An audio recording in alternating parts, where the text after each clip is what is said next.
very much, Joe. Fantastic first game here coming in from Gambit, and CLG Gaming, like yesterday, not showing up in the first game of the day. And, well, it basically all started from that double kill. And let's actually get the replay up on the screen right now, because it started everything in this game with the Sejuani just getting that double kill at the very beginning of the game. Yeah, it looked like this lane was actually going pretty well. I mean, Castanet was getting the advantage. He had the wave pushed up. He had a chance to go back to buy here, but you can actually run the clip.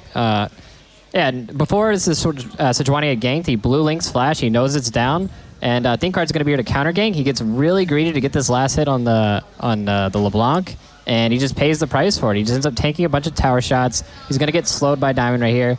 And that's really bad that happened, but on top of that, he's just going to collect a double kill here, and this is what really gets Diamond procs rolling. It allows him to get those Mobies, the early jungle item, and he just starts putting pressure all over the map because of this. And also, it let LeBlanc get out of the lane where she was being pressured heavily. Yeah, so unlucky though as well. I think Link's E missed her right as LeBlanc dashed in, and then so close on finishing Diamond procs off. But this basically started a snowball, which freed up a lot of the lanes to start roaming down bottom, especially we had a lot of bot lane parties there.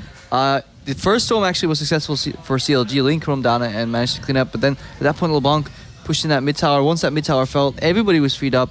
Diamond procs wasn't even buying any wards. That's what struck me. That's the one thing I think Gambit really needs to improve on. They were ahead, but they were not buying any wards.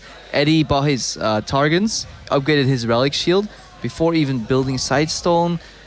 No pink wards coming out, but this is like the old Gambit, you know. They just keep going in. Doesn't work? Let's go in again. Doesn't work? Okay, now it works. Finally, keep going in and in. And they don't waste money on silly things like wards. Why would you? Exactly. You mentioned it as well. There was a lot of action going down on that bottom lane. And we actually have another replay in Crepo. You wanted to take a look at that one as well? Yeah, I need to put on my glasses here because I don't know which def it was from Doublelift. If we can roll the clip already. So we see Doublelift under pressure here.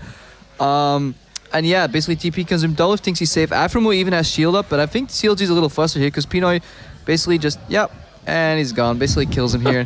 And this was Doublelift's 6th or 7th death already, and it basically embodied this series. Every time he just managed to find a new way of dying here, and I don't think it all was his fault. It's not like blame Doublelift for the show, but they took him down. Yeah, I don't think I've ever seen Doublelift carry a team that hard this whole career. That was a pretty good carry for Gambit from him. Yeah. He was going for the record there. Well, shots fired, but let's focus some more on the good things from Gambit coming in here. You said it, they lacked vision control, but they didn't really need it in this one. And that bottom lane, even though, I gotta say, I wasn't that impressed by Edward's Thresh. It was more like the cooperation with Graves definitely worked out, and Pinoy is definitely stepping up for them, and that aggressiveness is paying dividends. No, I really like what Pinoy does sometimes. He doesn't always execute it 100% correctly, but if we remember that one kill where he just flashed in, ultied Doublelift down and just killed him because he exploited a positional misplay. You know, and you never notice those misplays until somebody actually exploits them. He saw Janna in the river, he just went ham, killed Doublelift again.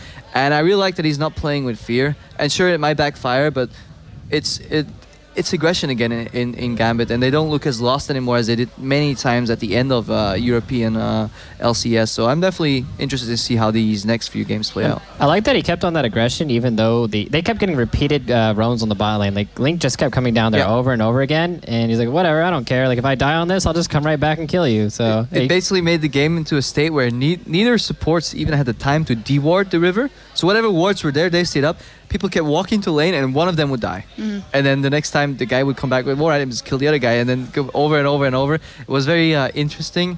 I don't think the most strategically in-depth game, but there is a lot of skirmishing, a lot of blood, and really good first game. Let's also maybe highlight Nick again. I don't want to bash on Link too much because obviously that double kill in the beginning just was really bad for him to get going in that lane. But I like that Nick is going for LeBlanc. He went for a Syndra. He went for a Zed. He's definitely found a new sense of himself, and he dares to choose those aggressive champions in those comps. I'm going to have to go the other way on that. I think, at least in this whole tournament, I think Nick hasn't really shined out in the laning phase. He's really good out of the laning phase, and he does like a lot of nice stuff in the team fighting and getting picks, but I think his laning phase is pretty weak. I think if he didn't get that double kill, that didn't happen. If Castanet had just went back to buy, got his items, I think it would have been a different story.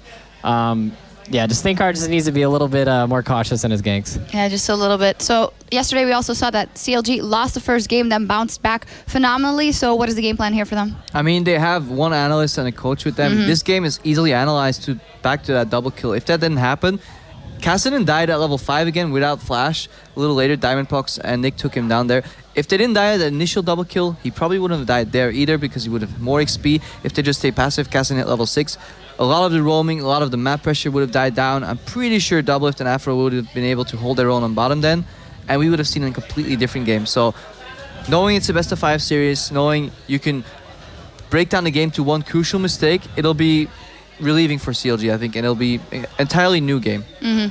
You know what actually surprises me a lot about that game is the Cabochard and matchup against Zion Spartan, because the Irelia is actually supposed to be favored in that matchup, and he just like took it in stride, and he made really good TP plays. He had really good team fighting, and it looks like Cabochard actually came out ahead in that. Yeah, definitely. Very impressive from Gambit there. We got to take a short break. I do want to remind you that you can go over to esl.gg/IEM Cologne raffle to win a bunch of gaming gear. So good luck with that, and stay here because we'll be right back with CLG versus Gambit Game 2.